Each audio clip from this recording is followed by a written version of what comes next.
And welcome back to another episode of Mock Draft Mondays here at the High Low Sports Podcast. We are just a couple of weeks away from the big day, which means we got a lot of fun with the mock drafts coming up. So we're going to go and get right into it. Out of the gate, not a whole lot of fun. We got Cam Ward going number 1 to the Titans. There's no reason to think otherwise right now. It's all but set in stone. Cam Ward, you are a Tennessee Titan. Next up, where the draft really begins, pick number 2 with the Cleveland Browns. A lot of talk about that Colorado Pro Day. Did they really like Shedeur Sanders? Were they there for Travis Hunter? Do they go with Abdul Carter, which has been a lot of the chalk pick as well?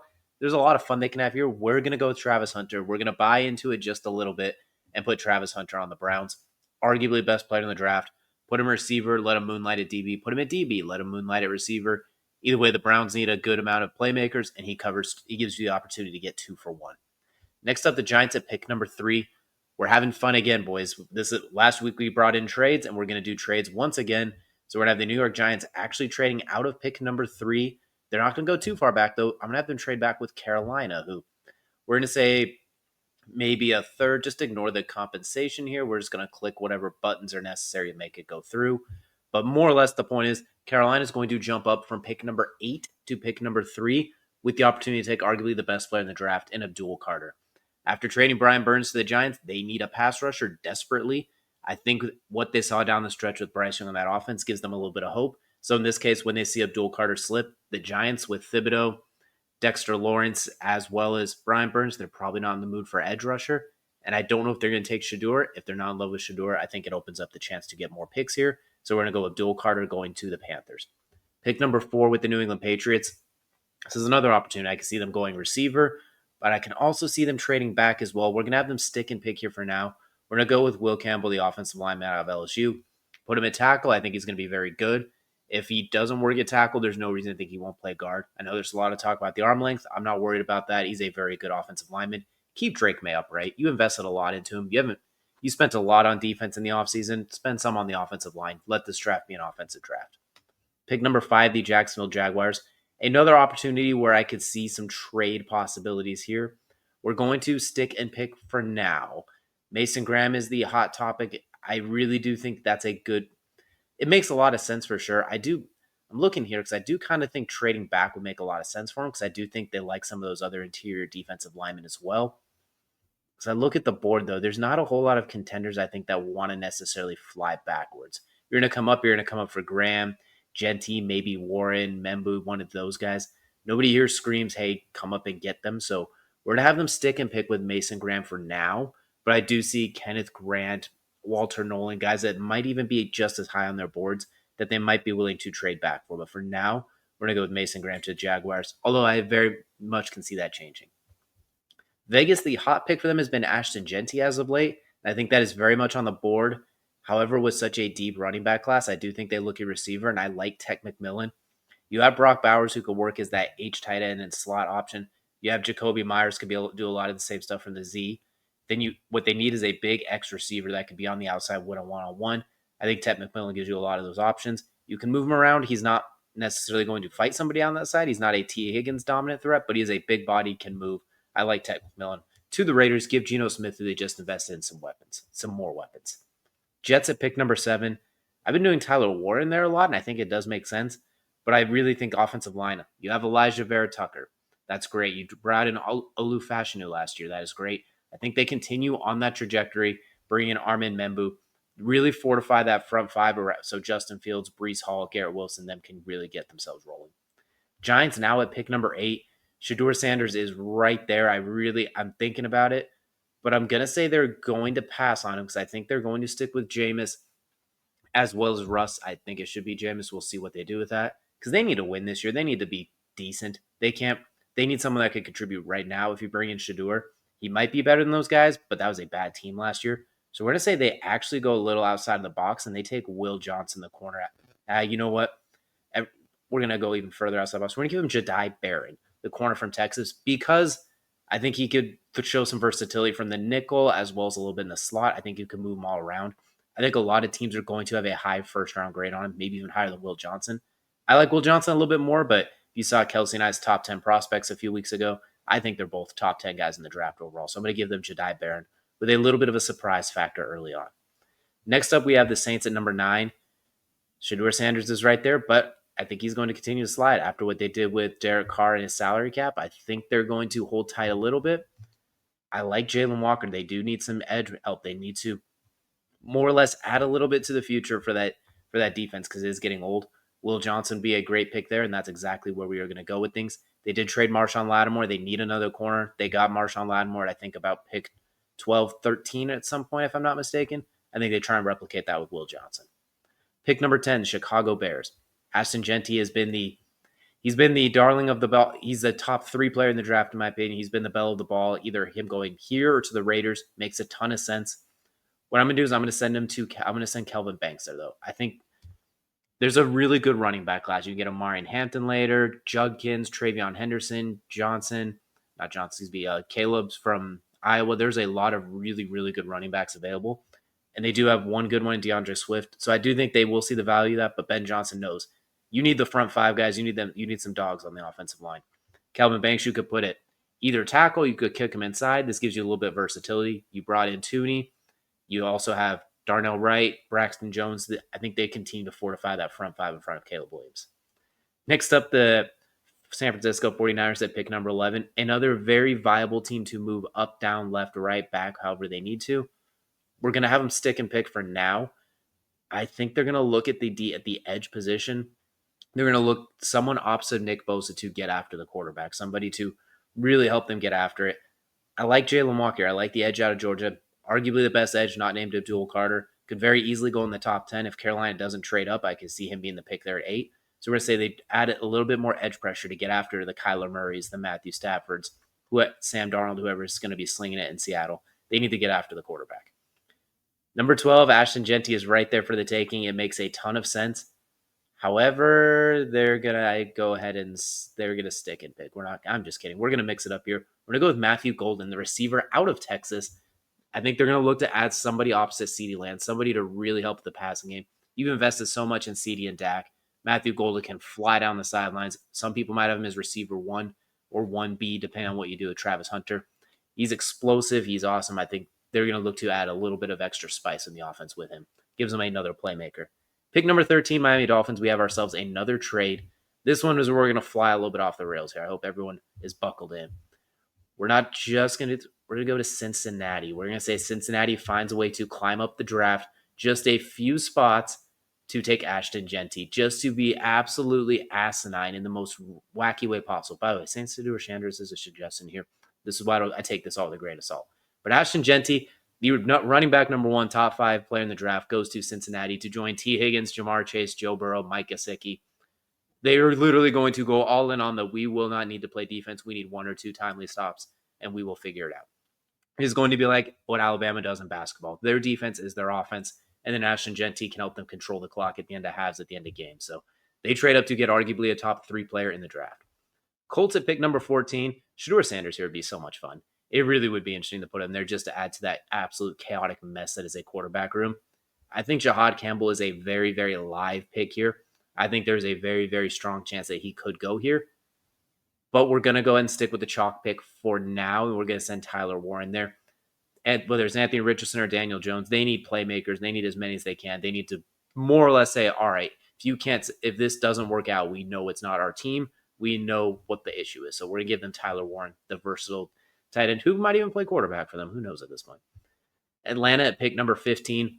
We're finally doing it. They're finally addressing the edge position for the first time in who knows how long. They're going to take an edge in the first round. I'm going to give them Mykel Williams, the very talented pterodactyl arms out of Georgia, to play edge. Doesn't have to go very far. Arizona at pick number 16. We're going to have ourselves another trade. This is where we're going to even fly further off the rails. Arizona could use a lot of draft picks. So we're going to have the Cleveland Browns start to climb up back and just kind of ignore what we do here with the compensation. We're just trying to get it so it goes through. And, of course, the simulator is going to freeze. But just rest assured, this is Cleveland's pick. I hate that it freezes, and sometimes it does this. But the Browns are going to find their way back into the first round. Maybe they have to throw in Denzel Ward or a player. But they're going to pair Shedeur Sanders with Travis Hunter in Cleveland, trading back into the first round to pick number 16. Don't know if Kenny Pickett is the guy for them long term. No, Deshaun Watson is not the guy. They were going to find a way to get a rookie deal quarterback to pair up with Travis Hunter and see if they could flip things around after, as Jimmy Haslam called it, the big mistake on the big swing and a miss.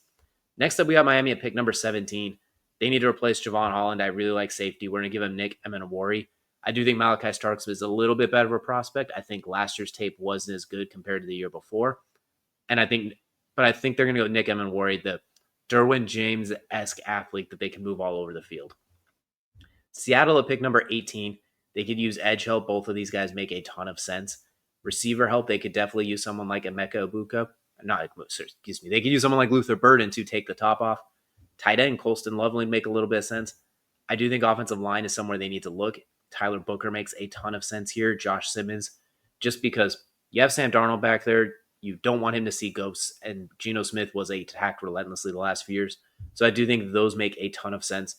We're going to stick with edge, though, because Mike McDonald is the head coach. He's going to look at defensive tackles. I know they have Byron Murphy. I think they're going to add another one in Kenneth Grant to the mix. I think the ability to move Byron Murphy up and down the defensive line is going to open things up.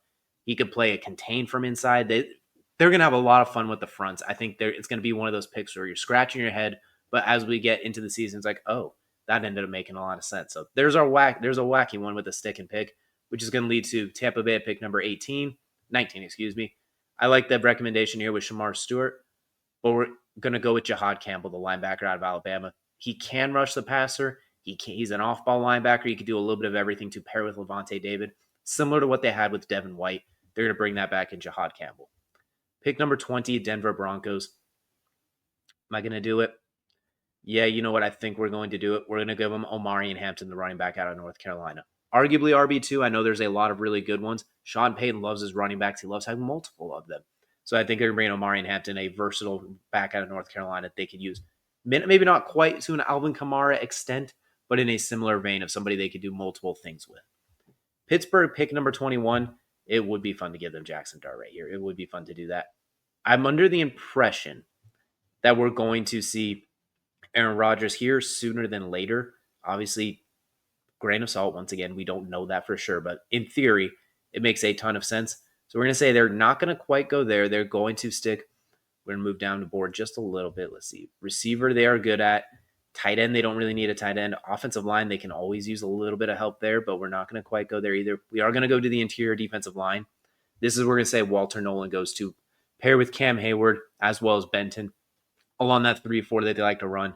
Just Walter Nolan, you could play him as an edge in certain techniques. You could put him as an interior lineman. They can move him all over the place. Walter Nolan arguably could go much earlier in this draft, too. He's a very, very good player. The Chargers at pick number 22, Shamar Stewart, Mike Green are very live.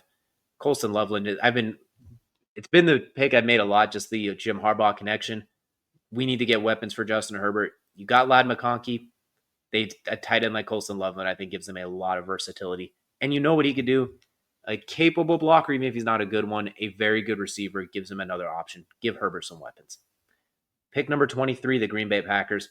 Edge is very much in play. Malachi Starks would be a great pick here. We're going to go with Mike Green, the edge out of Marshall. I think he's almost underrated to those who haven't seen a lot of him play. And I think he's going to go, he might even go higher than this in the draft. I think he's going to be a very surprise earlier pick on draft night. Pick number 24, the Minnesota Vikings. This is where we're going to go to safety, and we're going to go with Malachi Starks. Could put him back there with Harrison Smith, replace Cam Bynum. You know that Brian Flores is going to have a lot of fun with him. So Malachi Starks to the Vikings. Houston Texans, pick number 25. Edge is very much in play. I think they can definitely. I know they have Will Anderson, Danielle Hunter. It's always in play. We're going to go with Josh Simmons, though, the offensive tackle out of Ohio State. Maybe CJ puts in a word like, hey, I like this guy. Let's bring him in. They need offensive line help. CJ was under siege all of last year. So just taking the best offensive lineman on the board left, arguably, in Josh Simmons to help keep him upright. Pick 26, the Los Angeles Rams. Same kind of vein. You could do a lot of the exact same things with them. Receiver-wise, they are really good. Running back, I wouldn't be surprised if they looked at maybe Travion Henderson. But they do have Blake Corum. But just there's a lot of options they could do here. Edge is very much in play. I like what they did last year, kind of rebuilding that defensive line. I do like these corners as well. Same with safety. Just looking around at some of the different options they could do. I think we're going to stick with corner. If I was them, I do like Maxwell Harrison or Siobhan Ravel. I think they're both first-round caliber guys. Benjamin Morrison, if he's healthy, is a good pick here as well. This is tough because I know the defense, I know edge is kind of necessity. I This is where it's really tough. I'm going to stick with my gut. We're going to go with corners. We're going to go Siobhan Ravel out of East Carolina. Maxwell Henderson's an outstanding athlete. I think he's a very, very good pick here too. But Siobhan Ravel just feels like a Los Angeles Rams corner. They do need some help in that secondary. Defensive line is never off the board, but after bringing Jared Verse and as well as Braden Fisk last year, I think they will switch it up a little bit this year. Also, a very live candidate to trade back. Pick number 27, the Baltimore Ravens. I think I've had this one a few times. I'm going to stick with it. James Pierce, the edge from Tennessee. Really good player, just slips right into their laps. I think that's a very Ravens pick. Pick number 28, the Detroit Lions. I think Shamar Stewart is the guy here. Corner and defensive back is a high need for them, but I think Shamar Stewart's just such a good player to slip this far. I think they're just going to take him to pair with Aiden Hutchinson, get after the quarterbacks, their defense down the stretch without him. Had some holes per se, so I think Shamar Stewart to help solidify that rush a bit. The Commanders here with Terry McLaurin, they brought in Deebo Samuel. I'm still going to give them Emeka Ibuka. He's such a good receiver. He's Ohio State's all-time leading receiver, yet he's never been receiver one on the team, arguably. So I think he's a very, very good, just pro caliber player. Gives Jade Daniels another weapon, another person they could really spread the ball with, a clean route runner, finds the holes in the zones and can sit down. Take a little pressure off Terry McLaurin, and then we'll see how the Deebo Samuel experiment works there as well. Buffalo pick number 30, I think they're very much in the same vein looking at receiver.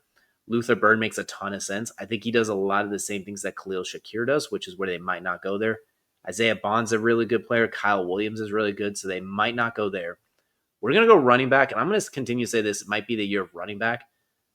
I think they're going to re-sign James Cook, but just in case there's any ifs, ands, or buts, I like TreVeyon Henderson there as well. So we're going to go TreVeyon Henderson, 3 running backs in round 1.